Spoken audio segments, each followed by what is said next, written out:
থেকে আমাকে তুলে নিয়ে যায়।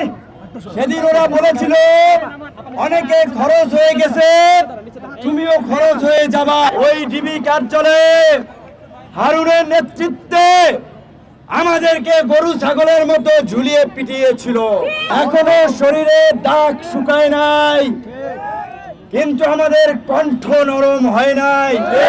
এইবার রাষ্ট্র পরিচালনা করবে তরুণরা, তরুণ মেধাবীরা আগামীর বাংলাদেশ বিনির্মাণ করবে। অবশ্যই অন্তর্বর্তীকালীন সরকারে ডক্টর ইউনূসের নেতৃত্বে যে সরকার হবে, সেই সরকারে তরুণদের প্রতিনিধিত্ব থাকতে হবে।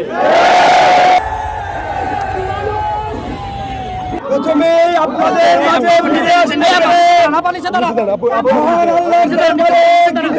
প্রকাশ করতেছি, শুকরিয়া জ্ঞাপন করছি। বাসা থেকে আমাকে তুলে নিয়ে যায়। সেদিন ওরা বলেছিল অনেকে খরচ হয়ে গেছে, তুমিও খরচ হয়ে যাবা। ক্রস ফায়ারের ভয় দেখিয়েছিল, কিন্তু রাখে আল্লাহ মারে কে? ওদের দম্ভ, ওদের অহমিকা মাটির সাথে মিশিয়ে দিয়েছে। ওই ডিবি কার্যালয়ে হারুনের নেতৃত্বে আমাদেরকে গরু ছাগলের মতো ঝুলিয়ে পিটিয়েছিল। এখনো শরীরে দাগ শুকায় নাই, কিন্তু আমাদের কণ্ঠ নরম হয় নাই। আমরা মাথা নত করি নাই। আদালতে যখন তুলেছে আমরা বলেছিলাম হাসিনার 90% পতন শেষ, আর 10% আছে কবি, শিল্পী, সাহিত্যিক, ছাত্র জনতা ধাক্কা দিলে পড়ে যাবে।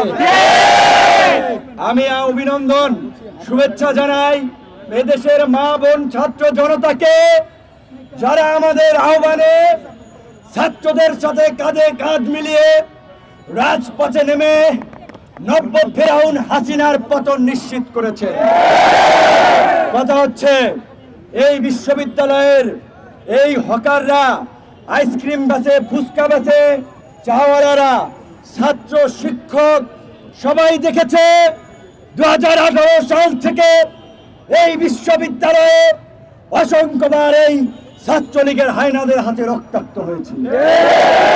কিন্তু যেই বিশ্ববিদ্যালয় আমাদের মাথা উঁচু করে দাঁড়াতে শিখিয়েছে, যেই বিশ্ববিদ্যালয় আমাদের স্বাধীনতা, সার্বভৌমত্ব, মানুষের অধিকারের জন্য লড়াই করতে শিখিয়েছে, আমরা সেই বিশ্ববিদ্যালয়ের আদর্শ ধারণ করে আমরা দমে যাইনি।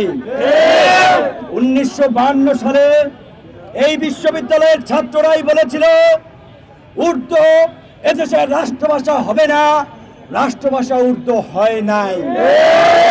বাংলাকে রাষ্ট্রভাষা করেছে এই বিশ্ববিদ্যালয়ে তথা সারা দেশের ছাত্র সমাজ।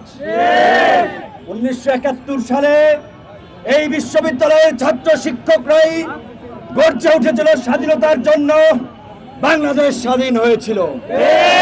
1990 সালে এই বিশ্ববিদ্যালয়ের ছাত্র শিক্ষকরাই সর্বদলীয় ছাত্র ঐক্য গঠন করে এরশাদের বিরুদ্ধে আন্দোলন করেছিল, এরশাদের পতন হয়েছিল।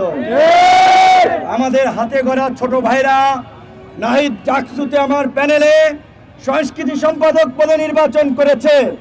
আসিফ ছাত্র অধিকার পরিষদের ঢাকা বিশ্ববিদ্যালয়ের সভাপতি ছিল।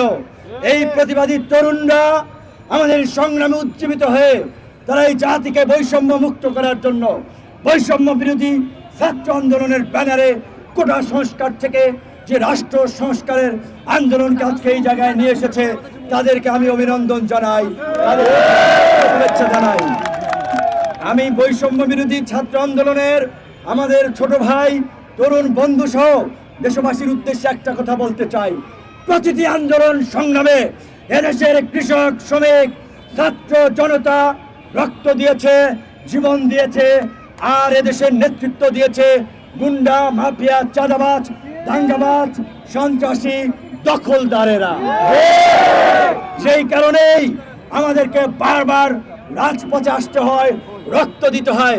কাজেই এইবার রাষ্ট্র পরিচালনা করবে তরুণরা। তরুণ মেধাবীরা আগামীর বাংলাদেশ বিনির্মাণ করবে। অবশ্যই অন্তর্বর্তীকালীন সরকারে ডক্টর ইউনূসের নেতৃত্বে যে সরকার হবে, সেই সরকারে তরুণদের প্রতিনিধিত্ব থাকবে।